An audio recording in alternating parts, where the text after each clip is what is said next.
I'm gonna preheat it to a medium setting. On my iron, I would do like a 3 to a 4, somewhere in between, which on most irons is whatever setting is between poly and cotton. After your iron is heated up, you'll want to place your patches down.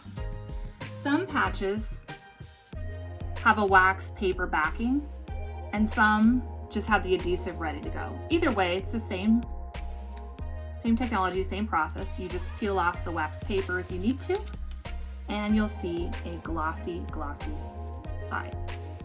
Then you'll want to set up your letters and kind of flatten out your clothing. And you can do it letter by letter, you can take them all off, it's really just up to you. And you start designing where you want everything to be. After that, you'll come back to iron. This bottom part, that is where I want to focus on, right here where my hand is covering, because that will give me the best iron adhesive option as I push down. Part of ironing is really about the pressure and the weight that we put down. So when I count my seconds, I'm going to do about 8 seconds, and I want to make sure I'm using that best part of my iron down here, and I'm using pressure, I'm using force. So here I go. 1, 2, 3, 4, 5, 6, 7, 8. 1, 2, 3, 4, 5, 6, 7, 8. 1, 2, 3, 4, 5, 6, 7, 8. And I'll go on and on and on and finish up. You'll see that the glue will melt and it's very secure. Now still, a great idea is to seal the edges with puff paint. And these bottles are just $1 or $2. I think the highest I've seen them is like $3 for a little bottle, but usually they're $1 or $2. You can get them at Walmart, you can get them at Michael's, really any craft hobby store. And I would practice on paper a little bit and use that. It will help seal your edges a bit. You also want to make sure that you're only using the instructions for a cold cycle in your washer. If you can get your jeans inside out, that's great. Wash them as rarely as you are comfortable with. Do not put them in the dryer. I've accidentally put mine in the dryer a couple times and it's been okay, it's been fine. But you are taking a big risk when you put any heat or any dryer cycle on your jeans. So definitely line dry.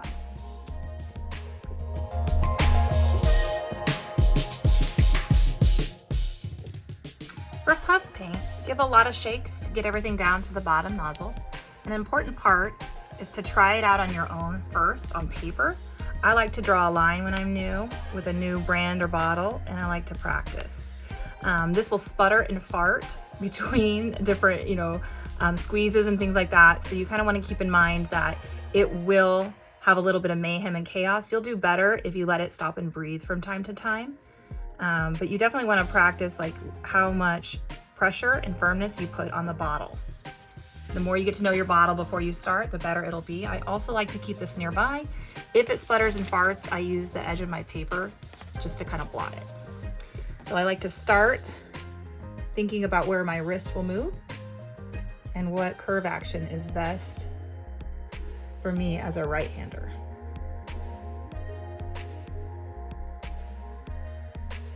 Sometimes going faster is a better technique, sometimes slower. So you really have to figure out what you like. And I'm keeping in mind where my wrist will be, because I have done lettering where I just smear my wrist in the middle and that ruins everything. So keep your wrist in mind. For this, I'm going to freehand draw a little bit in the middle. Polka dots and whatnot can be really adorable, so feel free to add creative things on top of the pattern. You don't have to just do outlines and edges. I'm going to stop and give a little shake. Just make sure everything's moving. Let's say I make a mistake like that, right? I went into the middle. I'm just going to cover up my mistake by making it look like a bit of a thicker line. All right, so I can get most of this to kind of blend in and disappear. And then it's a lot less noticeable. And I'll just drag it out. Oh, there was a little fart bubble in there. And I'll continue on my way. And then I can come back and I'm gonna try to pop that bubble. There it goes.